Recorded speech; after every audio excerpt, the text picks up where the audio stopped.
Heyo, and what is up, gang? Thank you for checking out Sledgehammer TV tonight. Monday Night Raw follows up a very lackluster Survivor Series with the beginnings of the road to TLC, and they did have some matches that actually featured some really good pro wrestling, but at the end of the day, this show didn't amount to all that much, and we are going to talk about all of that and so much more right here and right now. My name is Nick Nightmare. You are watching the Sledgehammer Wrestling Show's Monday Night Raw review. Let's do it.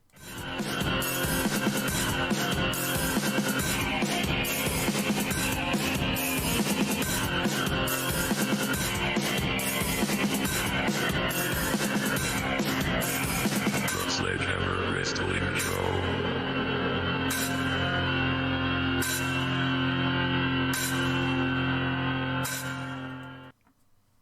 It's Thanksgiving week, everybody. I hope you guys are getting ready to enjoy yourselves the holiday weekend as we're finally upon that time of year where everybody stuffs their faces and gets big and huge and is all greedy and wants gifts from everybody, and I gotta shell out money from my pocket and give to all these people to do all these things for all these gifts.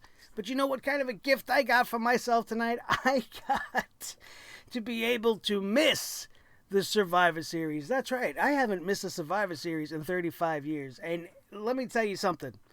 I'm not mad. I'm not mad that I missed it at all. In fact, I'm grateful. I'm grateful because if I would have actually had to see Lana win that match over Bianca Belair, I might have popped a blood vessel in my head, to which point I might not be sitting here with you guys tonight, finally getting to Monday Night Raw review once again. See, for the last couple of weeks, Monday Night Raw has been hitting me like tryptodecaphobia. You know what that is? You smart people know what that is, and you hungry people know what that is, because talking about Thanksgiving, when you eat all that turkey, it puts you into a slight sleepy state.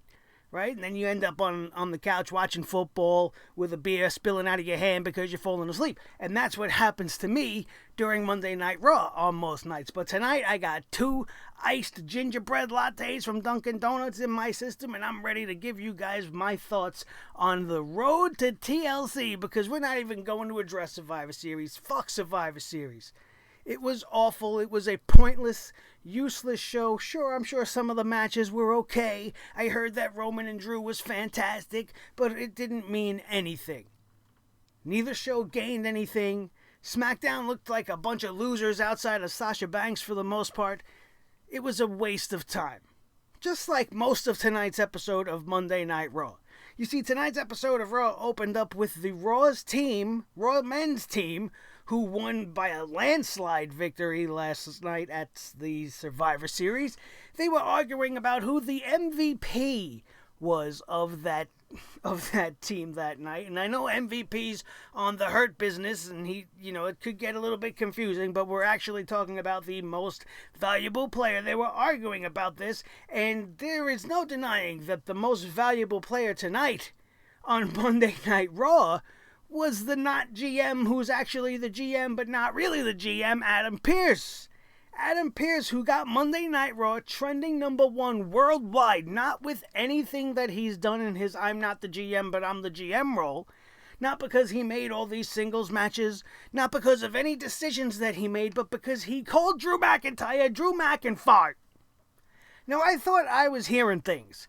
I was sitting on the couch with my family, my wife and my daughter were sitting with me, and we heard this guy call him Drew McInFart. And I didn't believe it when I heard it, but then my wife was like, did he just say McInFart? And I was like, yeah, he said McInFart. And then my daughter starts cracking up, and then the three of us are laughing, and I missed the whole subsequent rest of the sequence with Adam Pearce, but he has provided the funniest moment on Monday Night Raw all year. It was genuine. It was unscripted. It wasn't this ridiculous, stupid comedy that we're used to WWE doing. It was a genuine slip of the tongue that was the funniest thing to me and my family that we had ever seen. And apparently, if you go on Twitter and you go on social media, you'll see that it's trending all over the world. Everybody's talking about Drew McInFart. So good job, Adam Pearce. You got the world talking about Monday Night Raw. People are making mock-ups of merchandise with McInFart across the bottoms of some shorts and shit. Like, it's legit now become a thing. It's probably going to become a meme. Drew McIntyre is probably going to want to rip Adam Pearce's head off, and I wouldn't blame him not one bit. Drew McIntyre didn't make not one appearance on this show tonight. The WWE Champion was absent the whole way through. But in the one reference of the night, he was called Drew McInFart, and it's all the wrestling world is a buzz about. So now if you're walking away from this show and you're saying, well, if that's the biggest talking point that they're talking about, if that's the number one trend over everything else, then there's not really much going on with this episode of Monday Night Raw. A couple of rematches, as usual. A couple of decent matches as far as the action goes. Maybe a little bit too long here and there. But we're looking at a TLC match for Drew McIntyre defending his WWE Championship that's not going to feature Randy Orton on the opposite end, so I am okay with it. The choices that we have are going to be AJ Styles, Keithley, or Matt Riddle. And I'm okay with any of those. But now let's just break it down really quickly. Do you think they're going to give us Drew McIntyre babyface versus Matt Riddle babyface? I doubt it. I don't see how they could put Matt Riddle over either one of the two choices we have here, because now you have Keithley, who's established his history with Drew McIntyre. It could be interesting going forward if he ends up with the win, but once again, we have a battle of two baby faces. Not having a crowd doesn't really make this an issue, because the WWE feeds in the audio, and it is god-awful and annoying throughout this entire show. And they've gotten really aggressive with it, and it's just a little bit too much now, and I will never trust the audio on any show in the WWE going forward at all. They can make you hear whatever it is you want to hear, from thank you taker to numerous 2 counts. It's just a little bit much.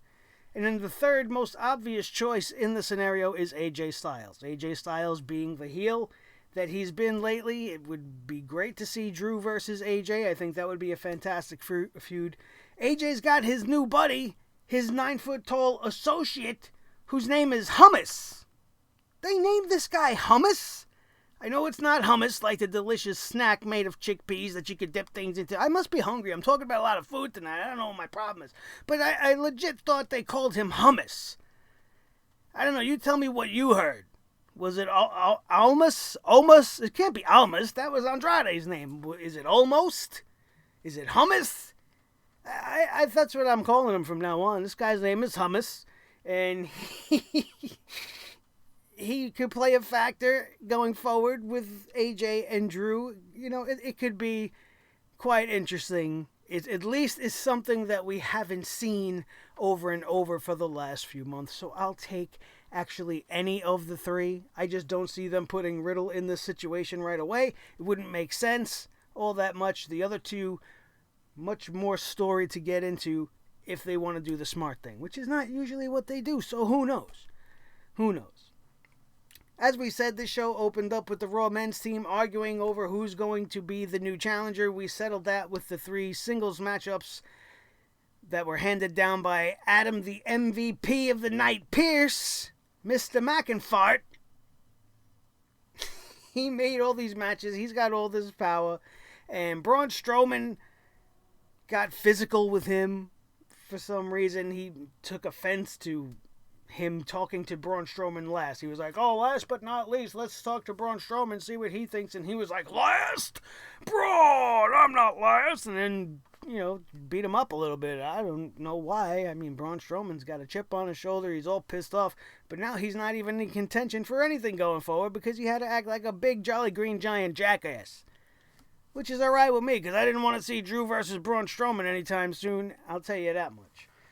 But the show opened up in a wrestling capacity with a Raw Tag Team Championship rematch from a championship match we saw 7 days ago.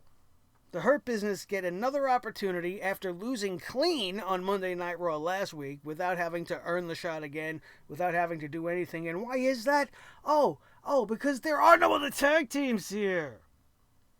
Damn it, Retribution wasn't even on the show tonight. Not that I want to see them, but you could at least had a tag team match and the winner between the two could challenge the New Day later on in the evening. But they didn't do that. They just got another championship because they asked. They asked for it. They got it. And in the end, they lost again. The Hurt Business lost to Kofi Kingston and Xavier Woods as they retain their Raw Tag Team Championships. It was a decent tag team matchup. These guys, they get in the ring, they do their thing. They're really good, but I just don't see the logic behind the story here. And why they would just get a match. Oh, because you pissed off Xavier Woods just enough so that he would accept the match. Who cares what Cedric Alexander thinks? It was a little forced. Obviously, there's nothing else they could do with them. I don't know.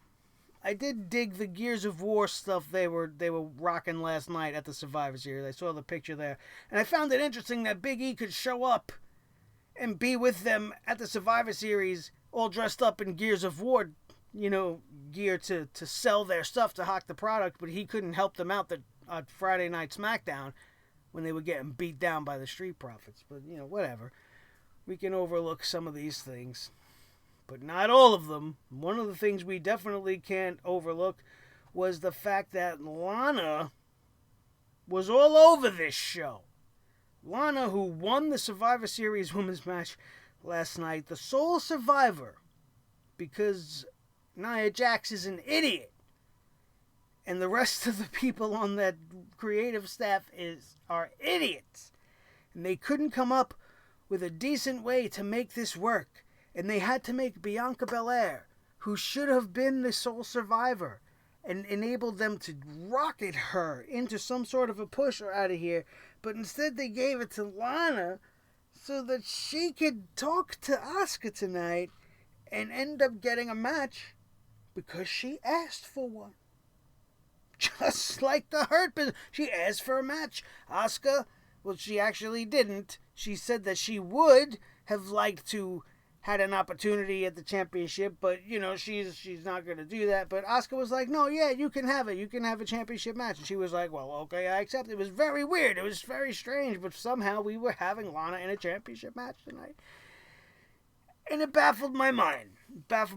I don't know what the hell they're doing.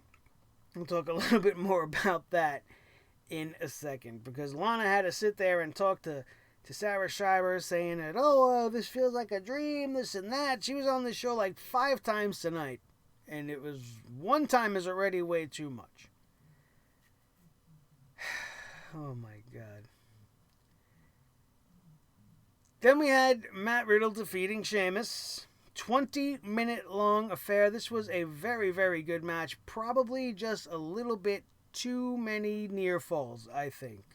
Maybe I feel that way because of the piped in audio and the 1, 2 constantly. I mean, it was a lot. It was a little much in this match, but the action here, these guys were really, really great together. I think going forward, this would be a great feud. Matt Riddle does not have to win the triple threat match next week. He can just be in a feud with Sheamus going forward. I think it'll be just fine. After what I seen tonight, I'd be all for it. Just like I'm all for the new Firefly Funhouse with Bray Wyatt and Alexa Bliss. Tonight's theme of the episode was friendship, and there was a new friend added to the Funhouse once again. His name was Friendship Frog, and he got his ass squashed because he was promoting friendship and saying that they could do great things and overcome the changes between Alexa Bliss and Nikki Cross, and that friendship is something to be cherished and all this real positive stuff. And then she smashed the frog to death, Alexa Bliss. And it was great. Then they had this real quick mock-up tribute video for the frog, which I thought was weird. And then Bray made a joke, and everybody was laughing, and I was kind of laughing as well. I don't know what I was really laughing at. It was disturbing, but it was amusing, as the Firefly Funhouse usually is. The Raw Women's Championship match, which broke down into something much worse. Asuka defeated Lana via disqualification in 1 minute, all because Nia Jax and Shayna Baszler came down to interfere in this matchup. This was now turned into the Teddy Long special, and they turned it into a tag team matchup player, and we had Asuka and Lana now teamed up together, going against the women's tag team champions, Nia Jax and Shayna Baszler. Non-title, not that it matters. I didn't care about any of this. I really didn't pay attention. I decided to log into the Xbox and put a couple of minutes into Valhalla. I got a whole lot of shit to do, and I'm going to get to that as soon as we're finished here as well. But I wasn't paying attention because it wasn't worth paying attention to. All I know is that we got another roll-up victory tonight, and it came from Asuka, and she got the win for Lana. So now 2 nights in a row, Lana's actually winning. She didn't get put through a table. Nia Jax threw herself into a table like a big lummox. She didn't do very well there. It looked stupid. It looked more like she stumbled over the announce table more than anything, trying to squash Lana. Lana moved out of the way. Nia Jax crashed and burned. And that was it. I didn't care much for this match. Then we had this weird little back and forth between Matt Riddle and MVP.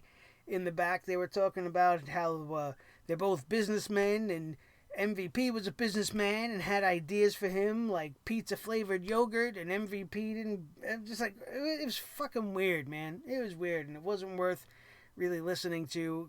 Obviously, they were trying to lean into, Matt Riddle possibly being having to face Bobby Lashley in the triple threat, but as we will shortly see, that will not be the case. They showed a rematch package, not a rematch, they showed a package of the match last night, Roman Reigns versus Drew McIntyre, and if you've seen some of the clips and highlights, looked like it was a decent affair. Jey Uso played a big part in getting his cousin the win, earning his spot in the family again, making his cousin proud, all this blah, blah, blah, blah. We'll get to that when we get to Friday.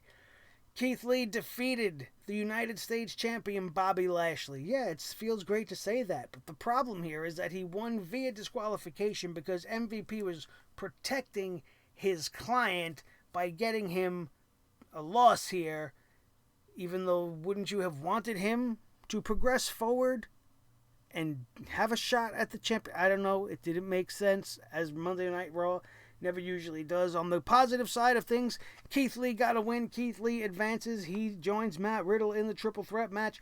And on the negative side, they just won't give him a clean win. He needed to pin the champion here.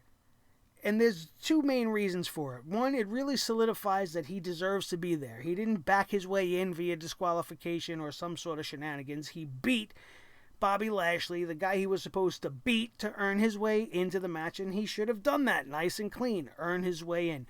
That also sets up, if Keithley moved on in the tournament, ends up winning the triple threat match, and then does not win the championship, as he goes back down the card, he does still have one up over the United States champion, Bobby Lashley. So if Bobby Lashley at that time is still the champion, he already has a built-in feud. Listen, I may have lost, but I beat you to get there, so I can challenge you now for your United States championship. It gives him a backup story as well. He should have beat him clean. But instead, of course, another in a long line of weird finishes for Keithley. I think maybe he's won clean like twice. Maybe 3 times since he's come up. They got to give him a little bit better of a push here. There was an Alexa Bliss Nikki Cross video package, which I thought was really good. Their video packages are great. They always are. They had a little one-on-one with Nikki Cross in the back prior to her matchup with Alexa Bliss, where she was pretty fired up, and she was actually delivered a good promo here, scripted or not. It was very good. She said she didn't give up on Alexa Bliss. She'll never give up on Alexa. Alexa's the one that gave up on her.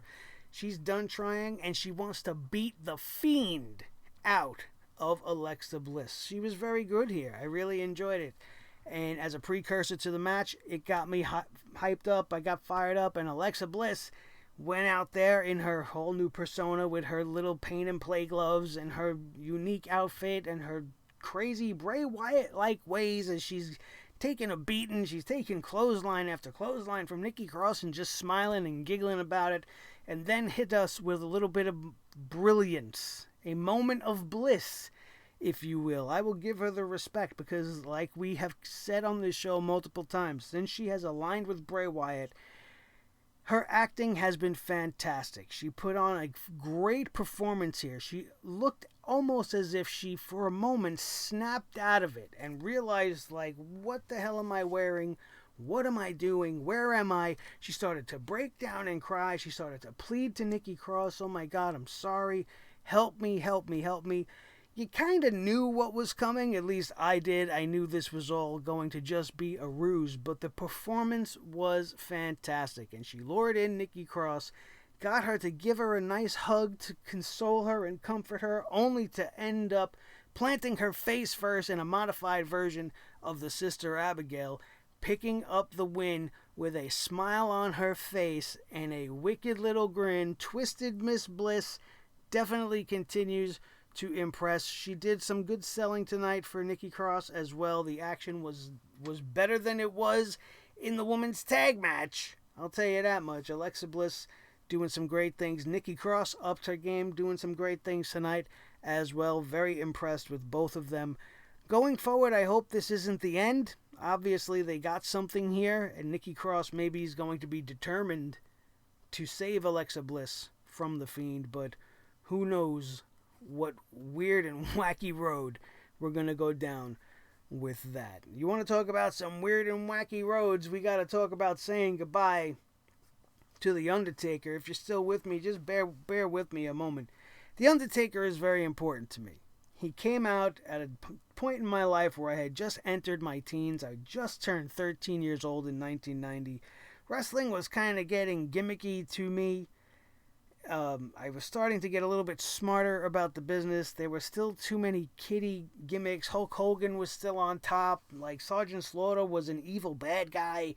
I wasn't digging a lot of what was going on outside of mostly the tag team division and whatever Randy Savage or Ricky Steamboat were doing. That's pretty much was the highlight of my wrestling day. When Hogan came out, I was like, yeah, whatever, great, we're still doing this shit, right? But then out came The Undertaker at the Survivor Series in 1990. And he brought me right back in. And yeah, it's one of the biggest gimmicks of all time, but it was the greatest gimmick ever created. And it hit me right where I needed to be hit. I loved dark stuff. I loved metal music. I loved skulls and creepy imagery and the Grim Reaper. And here he was standing in front of me, a professional wrestling version that didn't look like a cartoon character. He didn't look like a Ruby's Costume Company created thing. He looked legit. And he was legit. And 30 years later, here we are, saying goodbye, final farewell to The Undertaker last night, while the video package with the Metallica song edited with the Undertaker gong, and it was fantastic, top notch. There's just no way you can get the 30 years of moments he has put and give them any proper justice with any package that you're doing. There are so many moments that were probably missed or just glossed over really quickly that it just was compacted a little bit too quickly. It passed you by like this. But more than anything, I'm just a little bit upset about the whole thing. They use The Undertaker as a ploy to sell you into tuning into the Survivor Series. And here's another reason why I'm glad I ended up missing it, was because I was actually upset that I was going to miss The Undertaker's final farewell. But then when I seen what they did, it was really nothing. It was nothing. And for this to have happened in front of no fans live is just an injustice to me. We have to see The Undertaker at least one more time, God willing he's still walking on this planet, when we are able to get back out into crowds and arenas again. He deserves that respect, even if it's just at the Hall of Fame induction ceremony or something or other like that. This is not the last time we're ever going to see The Undertaker. I was expecting this to be a ruse.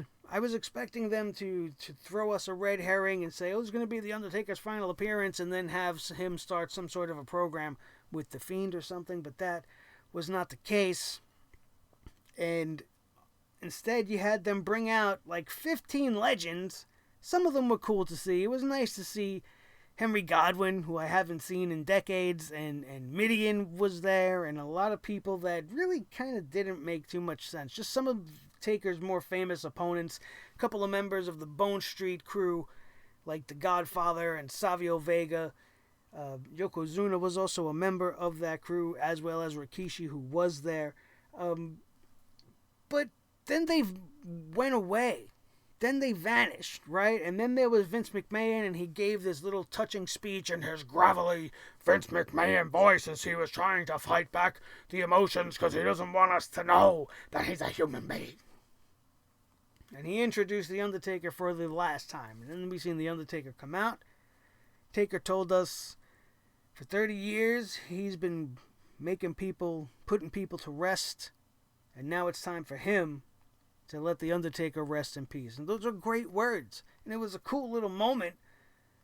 But was it worth doing that when your final image that we ever could have had was him pulling away from that Boneyard match with the Taker symbol lit aflame behind him? Like, you did this for what? You did this for what? And I really don't think it's going to be the last time we see The Undertaker. Maybe that's because we've heard this so many times before. Maybe this is it. Maybe he just wanted to come out and say goodbye. And they chose to do it now because, timing just kind of fits. It was the 30th anniversary. He's thinking about wrapping it up. Well, we might as well do it now. Get some buy rate out of it, But, I don't know. Just seemed kind of underwhelming. He deserved a lot better than what they ended up giving him. Then we had the main event tonight, which they kept saying was a WrestleMania caliber match. And maybe that's because it actually happened at WrestleMania. I remember I was there. It was WrestleMania 35 here in New York City.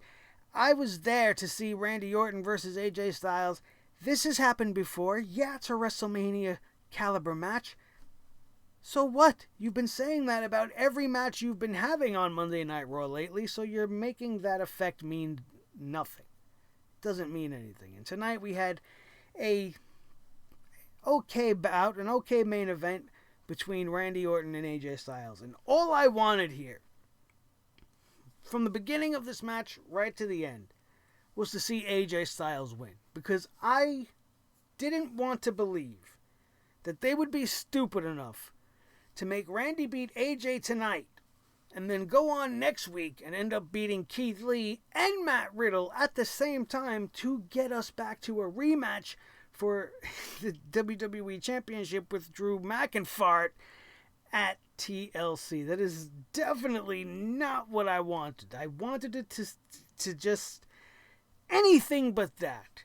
We've been doing that for how long?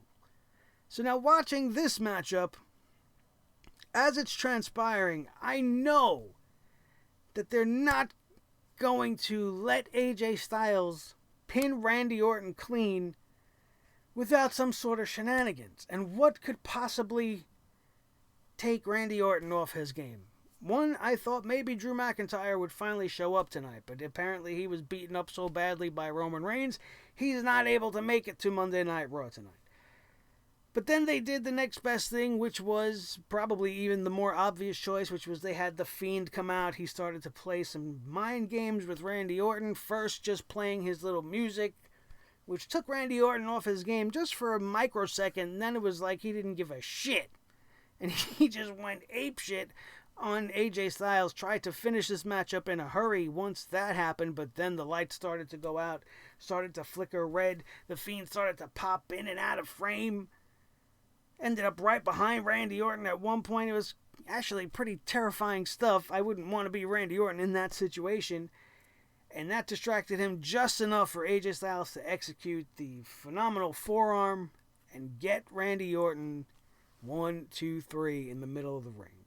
AJ Styles moves on to face Matt Riddle and Keithley next week in a triple threat match to determine who will challenge Drew McInFart for the WWE Championship at December 20th's TLC pay-per-view event. Hopefully my WWE network decides not to shit on me on that day and I could, get back to reviewing pay-per-views. I don't know what the hell happened, you guys. I couldn't log in on my phone. I couldn't log in on anything. My tablet, my Xbox, my PS4. I've tried every possible thing I could do. I even turned things off and on again. Reboots, hard reboots, resetting, clearing caches. I did everything possible. But sometimes things happen for a reason.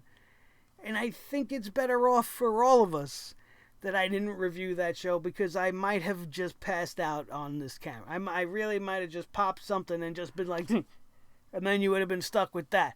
Actually, you wouldn't have been stuck with that because it would have never even got posted anyway. So it's a lose-lose situation. Better off it didn't happen at all. At least my coffees and everything were effective, and I was able to bring to you, once again, the Monday Night Raw review. I know anybody still listening to me at 30 minutes in is my diehard, hardcore Sledgehead fan base, and I want to thank you guys so much for being patient with me. I know I've been dropping the ball a little bit. There's just some things going on, man. Life happens, and sometimes life wins. You know what I'm saying? And I've been pushing hard on this channel for the last 5 years, and we're still grinding. We're still here, and I feel like we should be much bigger than we are right now, but I am so appreciative of the family that we do have. You guys mean more to me than anything going on in the world of wrestling. I always have you guys to lift me up, and you can do that right now by hitting me up in the comments section below. Tell me what you liked about tonight's Raw, what you hated about tonight's Raw. Even fill me in on what you thought about last night's Stinkviva series. I want to know what you thought about that as well. If you enjoyed today's show, don't forget to help us out by hitting that thumbs up, because that helps us gain more traction and get more views, which will bring us more viewers, which might actually hit that subscribe button, which is what you should be doing right now if you haven't already done so. I will love you for life if you do that, I promise. And it's the kind of love that Roman Reigns gives out when he says, you know, I love you, brother. That's how I love every one of you. We have the best tribe in all of the internet wrestling community. You could be bigger than us. You could claim to be better than us, but nobody is better than us. We are awesome here on Sledgehammer TV, and that's all because of each and every one of you guys. My name is Nick Nightmare. This is the team Thor the Sledgehammer, the official Sledgehammer of the Sledgehammer Wrestling Show, his tag team partner, the World Heavyweight Champion of all the microphones in the world, Mr. Blue the Snowball, the most important member of this team, as always. Each and every one of you guys, thank you all so very much. If you missed the SmackDown review or anything else that we had the time to put up in the last couple of weeks, they'll be linked in the annotations there. Make sure you are subscribed and hit that notification bell so every time a video does drop, you will know immediately. And you could tune in and bring your hammers down along with me. That, my friends, is going to do it. We are out of here, and we will see you next time right here on your new favorite wrestling show, the Sledgehammer Wrestling Show, only on Sledgehammer TV, right here on YouTube.com. Boom.